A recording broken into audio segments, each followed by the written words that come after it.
3, 4, get my shoes and out the door. 5, I'm alive. 6, 7, 8, feeling great. 9, gonna shine, life is good. I'm doing fine. 10, gonna do it right and do it again. Yeah. Hello and welcome to the EFM Health Club Podcast. My name is Justin Waring and we are back for another week. Alongside me is both Wade Brady and Jason Jesusius. Hey boys, how are you? Justin, Jason. Good, thanks, Justin. Wade, how are you, mate? Good, thank you. So, yes, we're in a bit of a nice fortnightly groove now. We've switched to fortnightly, a little bit more sustainable for us.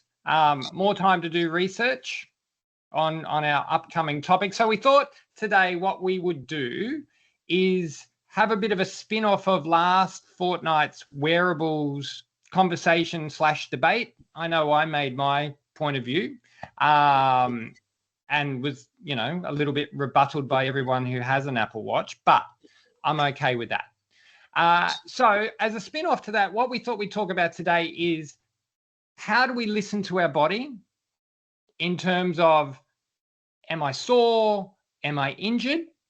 How do we tell the difference? What are the little spin-offs from, that very basic question, my leg is sore. Did I do something serious or am I just a bit sore from exercise? As a spin-off of last week's wearables conversation where we said, listening to your body rather than looking at just data might be one thing that we need to do. So, Jace, if you want to kick us off, let's talk about, the spectrum of the different types of pain.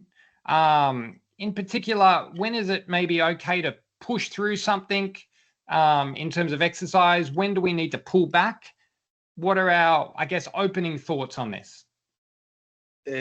That's a fantastic question, Justin. I think the place to start is understanding what the difference between pain and discomfort is. Discomfort is something where obviously you're uncomfortable. You can feel what we recognize as pain starting to build.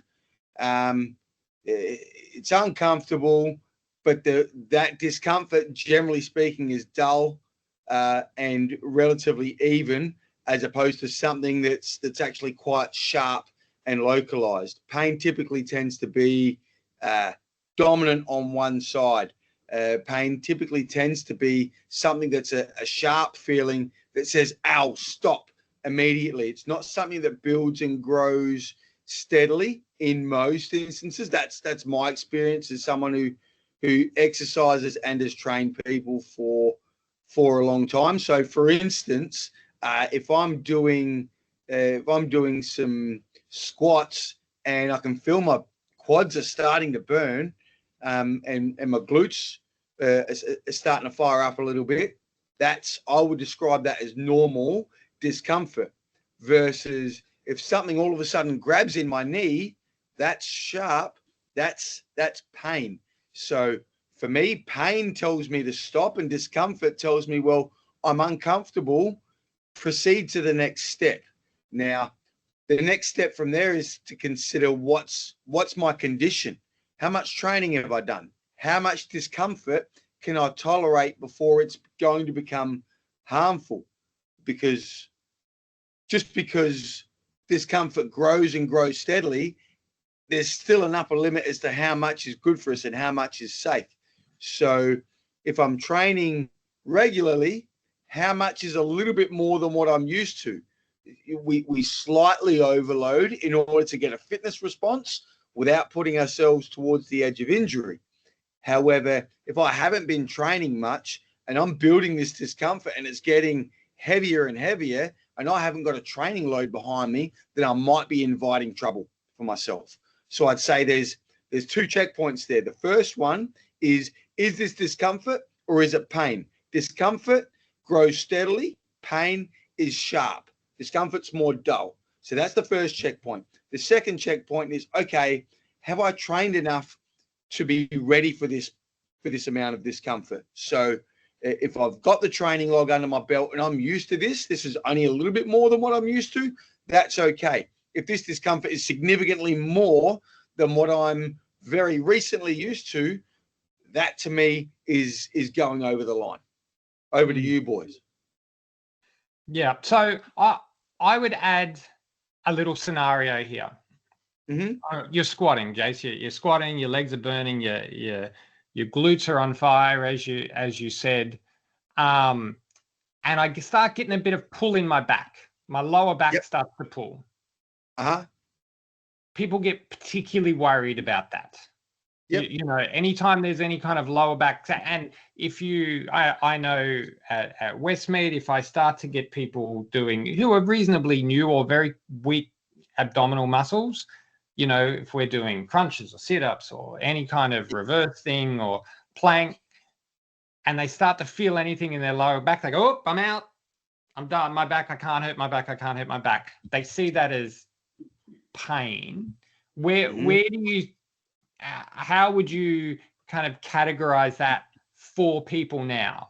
And I forgot, I'm going to set you guys one challenge in listening back to a lot of podcasts lately. One challenge.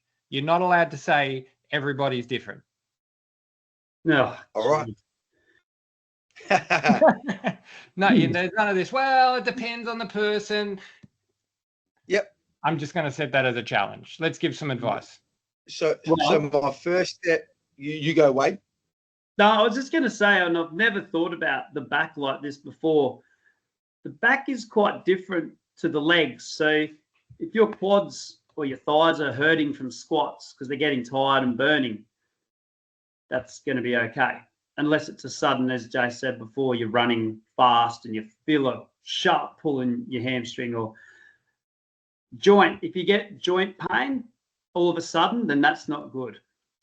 Now, the back is a mixture. So I was talking about muscle versus a joint, but when you go to the back, it's a combination of both if you think about your lower back, because you've got the vertebra and you've got the muscle there. So that's maybe why the back is a tricky one, because some people might think it's structural bone, something along those lines, but it's just the tightness of your erect spinae or something. So trying to differentiate, I find like myself, I'll get a tight lower back if I do a high rep of bent over rows.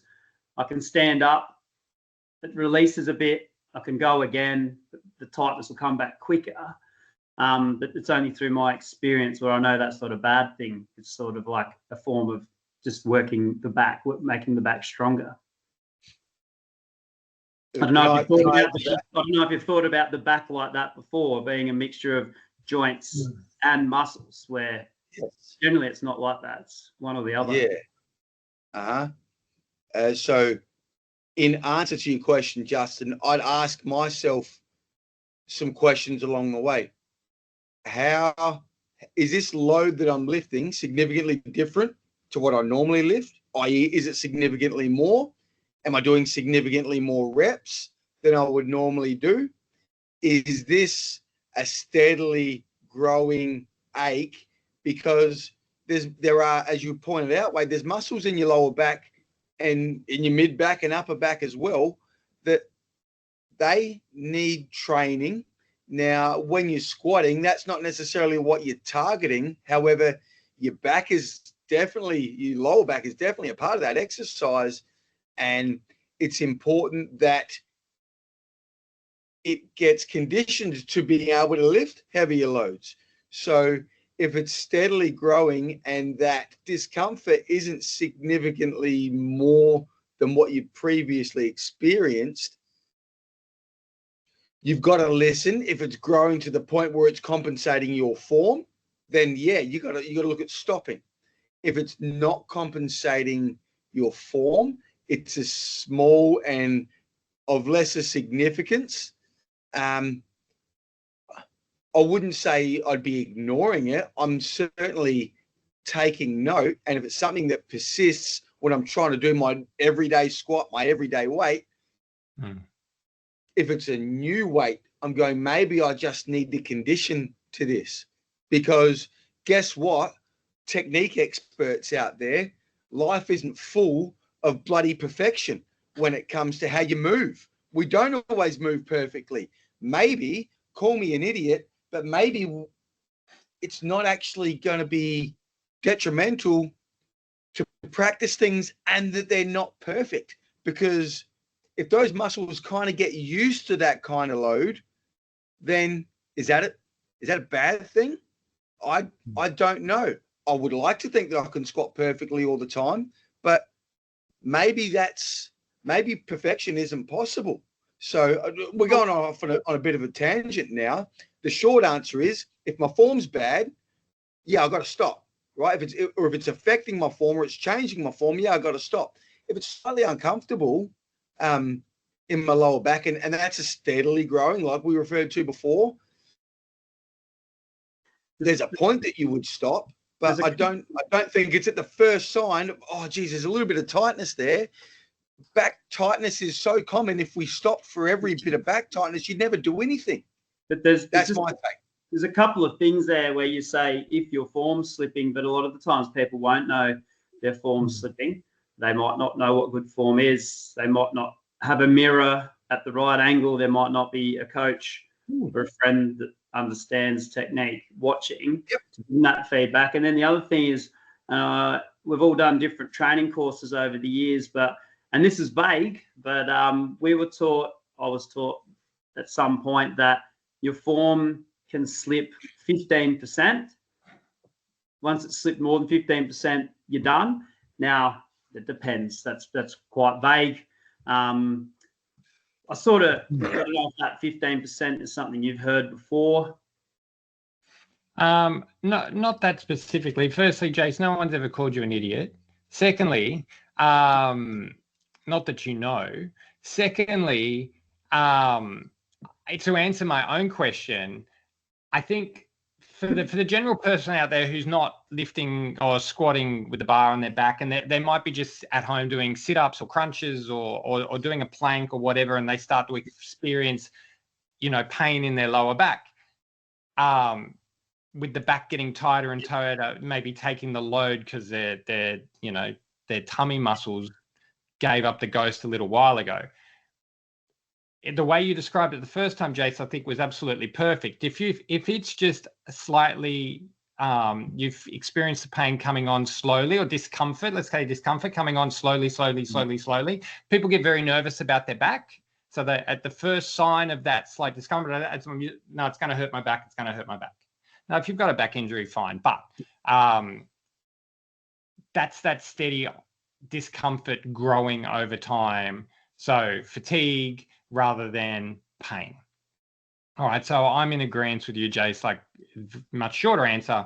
I think if you start to experience, discomfort in your lower back doing body weight exercises, some kind of abdominal exercises, and you start to feel it in your back, it's probably no reason for great concern and to never, ever do that exercise again, which I hear a lot. I can't do that one. I don't do sit-ups. It hurts my back. Yeah.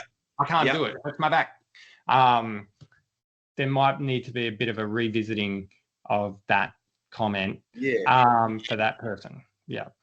But again, it comes back to the importance of having a coach, because it happens in the club quite a bit where, I'm always keeping an eye on people. You can't be everywhere watching every person like a hawk at every second, but I've had people come up and say, can you just check my form on my squat?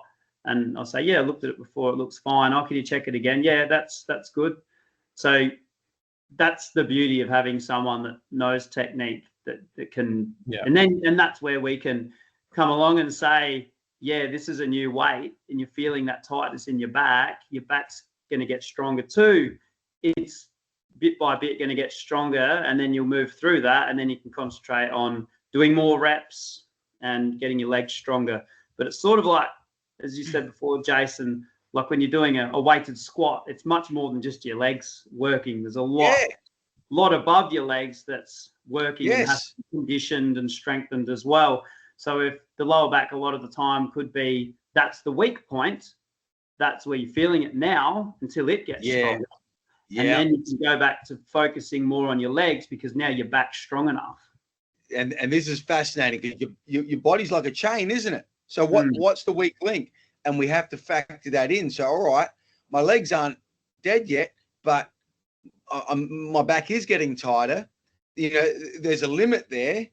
All right, I'm going to stop that set, and I've done my third set now. I'll call it a day there, because that's the muscle, that's the weak link, that's the part that's giving out first. But that will steadily build tolerance and build strength, and that's what you're getting at, I think, Wade, is all of a sudden that doesn't get weak anymore after 4 or 6 weeks or whatever it is. And now you're able to increase the load, and now my legs are starting to feel it more. Yeah, my advice in that situation would be, if you're trying a new weight, but now you're feeling it in your back, first just check that the form is still holding up, but then reduce your reps, have a break, do another set, work through maybe 1 or 2 reps of where there's that bit of a pain, but then pretty quickly, another week or 2, you'll be moving through past that 6th rep with ease now, because your back's now stronger. Yeah. Can I add to that?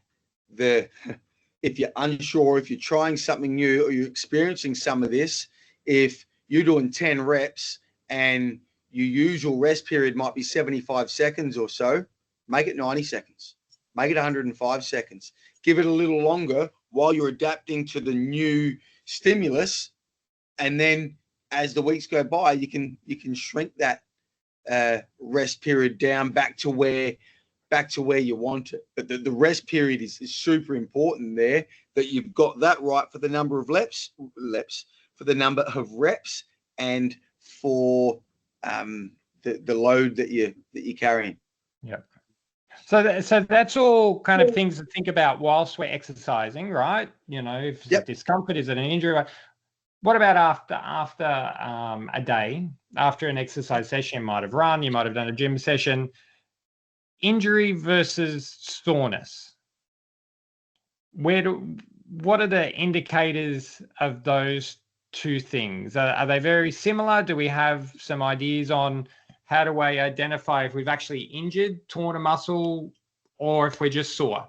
I like what Jace said before about, if it's a limb, is it both sides? That's a dead giveaway. Generally, you'd be pretty unlucky to have the same injury in exactly the same spot on both sides. So that's probably the first check point. Again, I always keep coming back, ask someone that would be able to answer the question for you. Is it normal to be sore here? Is this pain good if it's sore here? What would the next checkpoint be after that? Boys, jump in. So you've got one side, then that's a worry, because it's likely to be an injury. Yeah, the duration of the pain too. So day 2, we all know that you can be pretty sore after a workout.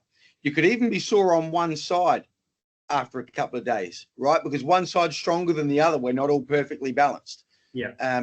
However, come day 3, to me, there should be some sort of mild improvement at least. By day 4, there should be significant improvement. Day 5, if you're not almost there, I would say you've absolutely overdone it. And at the very least, you've gone too hard over and above what you're ready for, right? If we then factor in, is the pain sharp? Well, you're factoring that in from the start, actually. But is the pain sharp? Is it one side and not the other? How long is this pain lasting? Some people go, I injured my back, but then by day 3, they're fine again. No, you didn't injure your back. You're stiff because your back isn't used to that load. Isn't the term I put my back out? Sorry. I've heard that too. 100 million times, yeah. Probably said it myself at some point. While they're running on the treadmill. Yeah. So, I mean, I think that sharpness, that localized pain, that's the giveaway for an injury. Very sharp, particular movement. If you move it in one direction and it hurts each time, rather than just, multiple, if I move my knee in if my legs are sore and, regardless of what I do, it's probably, and you've done the exercise session the day before, it's probably some discomfort and soreness. But if I move my ankle or I move my knee in a particular fashion and I get this really sharp cutting pain, there's something a little bit more sinister behind that. I think there's a big difference between having your mobility a little bit compromised and when you load that particular muscle up, it gives way. Yeah. That's a big telltale. But if you're not sure, what can we do? Well, hey, I'm not actually sure about this. I'm not sure if my trainer's sure. Physio. I mean, don't underestimate the idea of just putting some ice on it. Like, you know, if you're really worried, ice will be good in 99% of situations. Where do you guys fall? I know I've never taken Panadol or Nurofen or any kind of thing for muscle soreness. Like, you know, if I know I've been in the gym and my legs are sore the following day, or I've run an extra long run and, you know, my butt's sore and my legs are sore, I kind of wear it as a badge of honor. I'm like, it's exactly what I wanted. I'm really happy with it. But I know there's a good majority of people go, oh my God, my legs are sore. I can't handle this. I'm into the Panadol. Mm-hmm. Have you ever done that? I know I haven't. Not really. But I understand people doing it in the early days, because us as trainers, we don't want people to be too sore the next day. So we pull them back a bit, but geez, we can still get it wrong. Like, I'm not going to say everybody's different, but they are. And sometimes I get really shocked on how sore some people are. Like, it might be 2 lots of 8 squats down to 2 sets of 8, just squatting down to a box. It's not overly low and not much else. And then they tell me how they can hardly get down the stairs at home, and you're just a bit blown away. But in that situation, I wouldn't knock someone for having some bit of Panadol. Yeah. They wouldn't be wearing it as a badge of honor at that point of their training. Well, and that's a change of attitude. We've been through it enough to go, yeah, this is really good. This is what I train for. It's a bit of a different mindset. And it can take anything. We've done the last 2 Wednesdays/Thursday morning as mobility sessions. I got a really dirty text message from a lady on a plane on the Friday morning who couldn't sit down. We didn't lift any weights. All we did was some glute and hip mobility, and she sent me a real dirty message from the plane saying her bum was so sore she was struggling to sit down. Did you chuckle yourself? Yeah, I did. I said have a nice holiday as a reply. So it does. It's not. You don't have to up your squat to 150 kilos to overload your glute muscles. Just some slightly different movements change the dimensions of your exercises, and things happen. Yeah. On the Panadol front, I would argue that if you need a Panadol, that particular workout you've probably done a little bit too much. If you're at the stage where you need a Panadol, either that or your pain threshold is very low, one or the other. But if you've generally got, you generally can withstand some muscle soreness. If you're at the stage where you need Panadol, whether it's to get through the day or to get to sleep at night, I'd say maybe the intensity of that previous workout was a touch too much. That's my opinion. A little bit of discomfort is expected, but that implies a significant overload to me. Yeah. Well, and I think for people who are starting out, the first time you do get sore, it's a bit of a shock, right? But know that, I guess, you build up a tolerance and for it over time, like fitness, you build up the mental capacity, the mental tolerance for going, okay, I'm a bit sore. It's nothing major. I'll just go about my day and I'll reach for something in the kitchen and I'll feel my bicep, but that's okay. It's not a problem. But you build up the tolerance, like you build up your fitness. So, I mean, athletes become great athletes because their tolerance to pain and pain thresholds gets higher and higher and higher. The elite athletes have been through it all the marathon runners that come out of Kenya and all through Africa. They didn't wake up one day being able to run 42 kilometers without too much pain.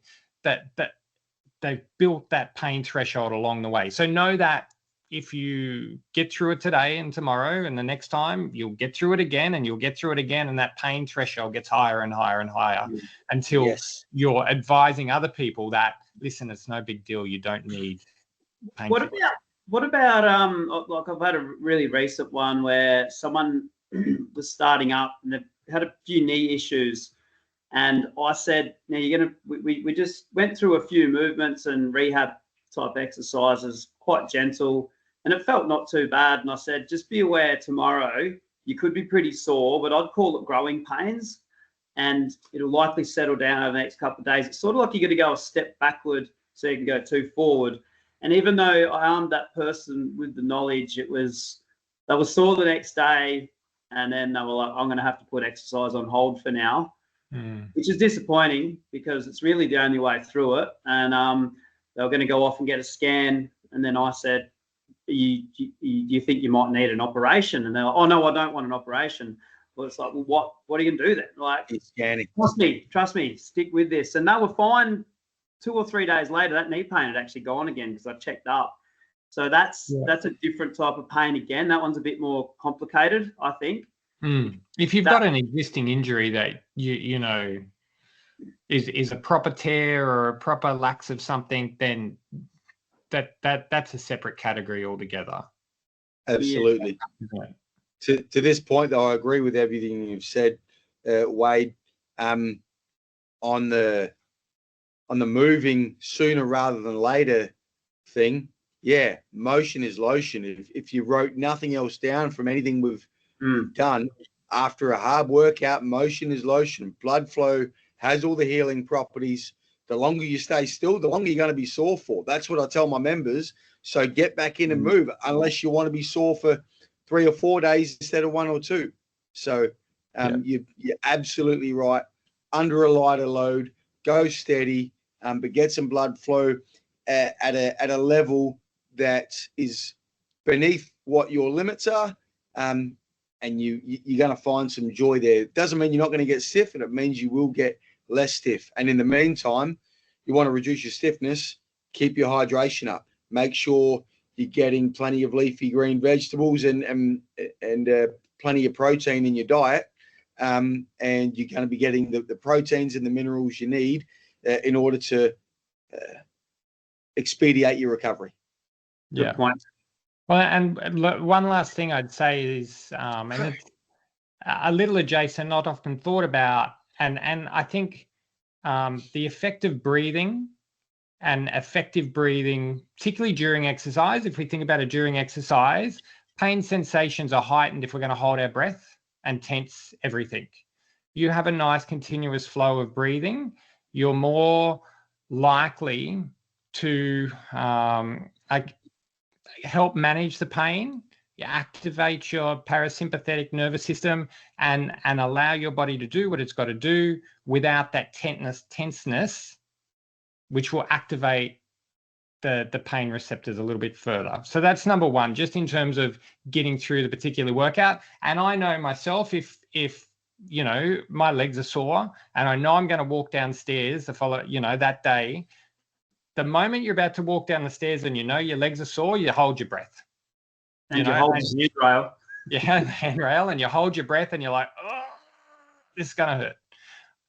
Relax, breathe. Breathing is so underrated in terms of kind of allowing our body to do what it's got to do without those extra pain sensations. So, I mean, it's something I've been kind of getting more into lately. I know breath work is this huge boom wellness industry, and you know, I often say things are a bit crap, and I think parts of it are, but I think there's some valid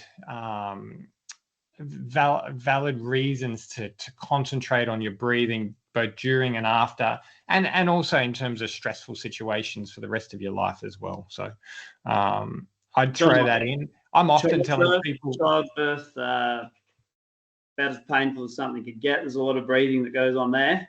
Should I have said that? It's true. Oh, you're treading on dangerous ground, Wade. I'm out of my expertise here, but it's probably why. Breathe through the pain. Breathe, yeah. So I'm forever telling people not to forget to breathe during exercise. Breathe, oh, yeah.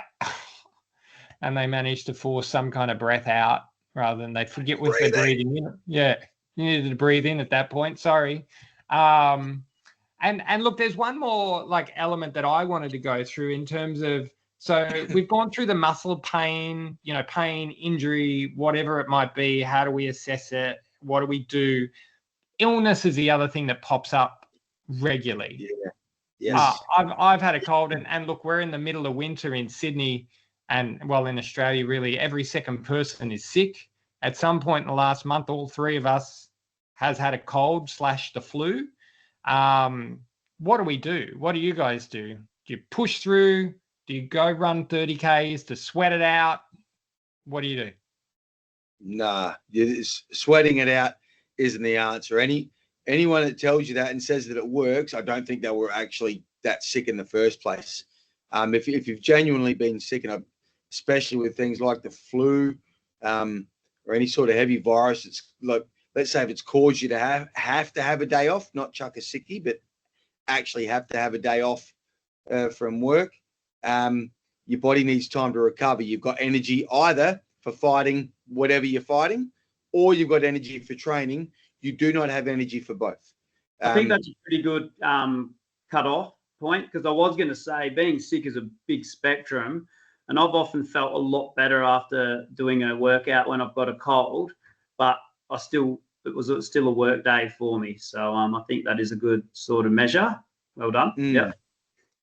Yeah. There is also an idea that's floated around called the neck rule. Have you heard of that? So if you've got symptoms above the neck, they're generally pretty light, runny nose, a little bit of a sore throat. Light symptoms, light exercise is kind of okay.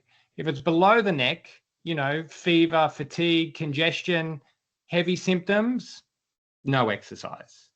Really very something simple. So a lot of people can't handle a runny nose or a sore throat. So you just there's no reason to exercise. Let your body rest and get over what it's got to get over.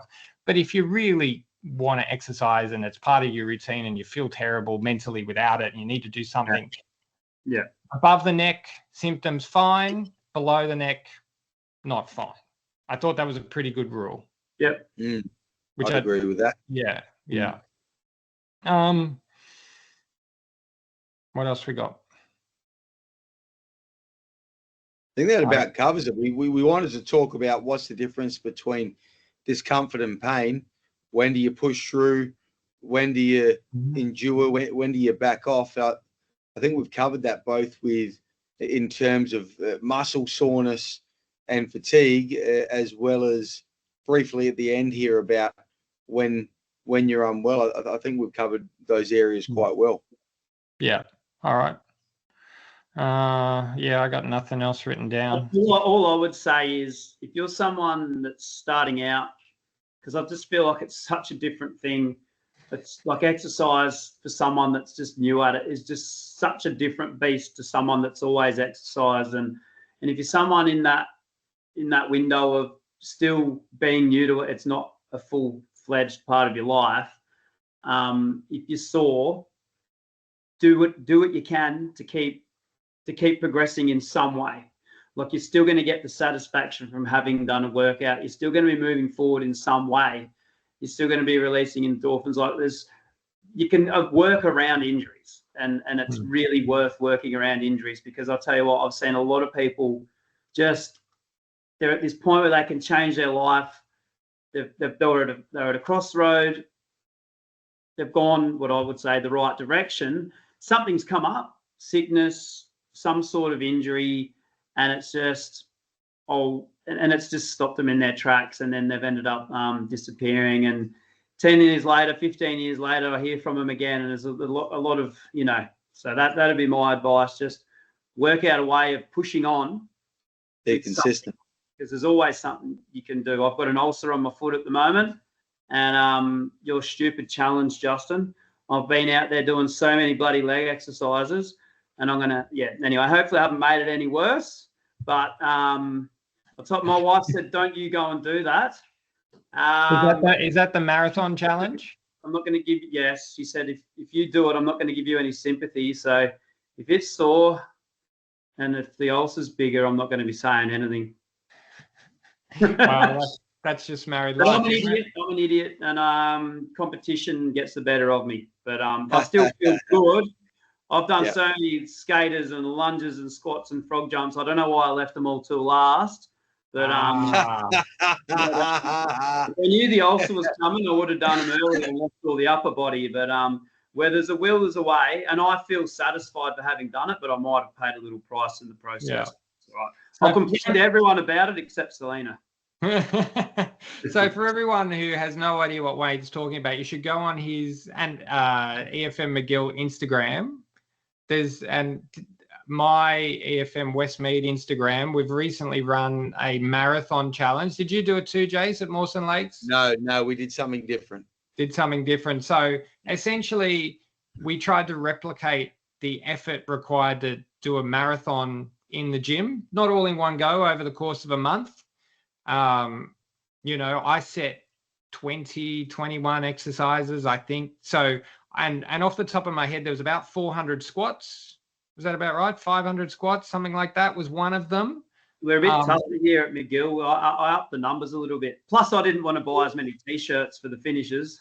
Yeah. So the idea is you finish all the exercises, you get the marathon finishers T-shirt, and right. But if you do 400 squats over the course of a month, that's not a lot of squats every day. You had to do them in the gym, and if you finished, you were the marathon finisher. We had at Westmead 60 start, 25 finish, because people, had things. Some people did it in 3 days, and decided that they were going to do 500, 400 squats in a day and 500 speed skaters in one day, and because they have time. And other people just slowly a little bit of, and that you should have done a little bit of this weight and a little bit of that and a little bit of that. Quick full body workouts. So I got my brother to quickly prove something for me because you did the challenge the month before, 2 months before us, and he saw the T-shirt you did up and he saw the exercises on the back, and I wasn't getting to check that, but he saw it and he goes, I'm going to do that. And he's in a little country town in the Mallee, country Victoria, and he's a spreadsheet guy. So he split up all the numbers, and he was going to the gym for over an hour every day to get through it all. And he finished it with a week to go, but he's as fit as he's been in 20 years probably, just from this simple challenge. So I'm like, okay, now what? Now what are you going to do? What's the plan moving forward? So it's been really good, Justin. So pat on the back. Thank you for sharing it with us. Well done. No, my pleasure. So we might have to get EFM marathon trending on some kind of social media, right? That should be a thing. Sorry, I messed with the name of it. I called it Marathon because I'm annoying like that. Yeah, that's all right. You're tougher down there in South Australia. A little bit. Just a little bit. Well, we have to put up with this cold weather, mate. So yeah. Good luck with that. I'm sitting up here in Sydney. It's beautiful. Anyway, the challenge finishes tomorrow, and we're heading to the local brewery to celebrate. Oh, nice. What percentage of people are finishing? Sorry? What percentage of people that have started are going to finish? Maybe a quarter to a third will finish. But it looks like I'm going to be buying about 40 to 50 T-shirts. So somewhere near a third of the club. Yeah, that's really good. Everyone started it, but people have gone away and got sick. Yeah. But it's in designing it, what we wanted to create was the feeling of actually running a marathon. Like I've only ever done the one, and you start off and you're all excited. I'm going to do this. Here's my plan. I've been doing this. I'll do a little bit here, a little bit there. I'll come in on Saturday, and then you get about halfway through and you go, "What have I done? Why am I doing this?" And then you need a little bit of encouragement. The crowd's cheering you as you run along the road. And then you get to 30 Ks and you go, yes, I'm almost there. You can see the finish line, but things are starting to hurt. You're going, I got to go in again. I got to do 400. I got to do 200 more squats. Shit. And then you get to the end and you're like, you just slump and you go, thank God that's over. Yep, the full experience. it's good. Yeah. So it'll be coming to an EFM near you, I'm sure, if you if your club hasn't run it yet. All right, that might do us for this week, boys. Thank you very much. Really good, informative content for everyone, both experienced and new to exercise. Find us at Instagram, EFM Health Club Podcast, Wade at EFM McGill, Jason at EFM Mawson Lakes, myself at EFM Westmead. Thanks, boys. We'll catch you in a fortnight. Good on you guys. Thank you. See you, fellas. Bye.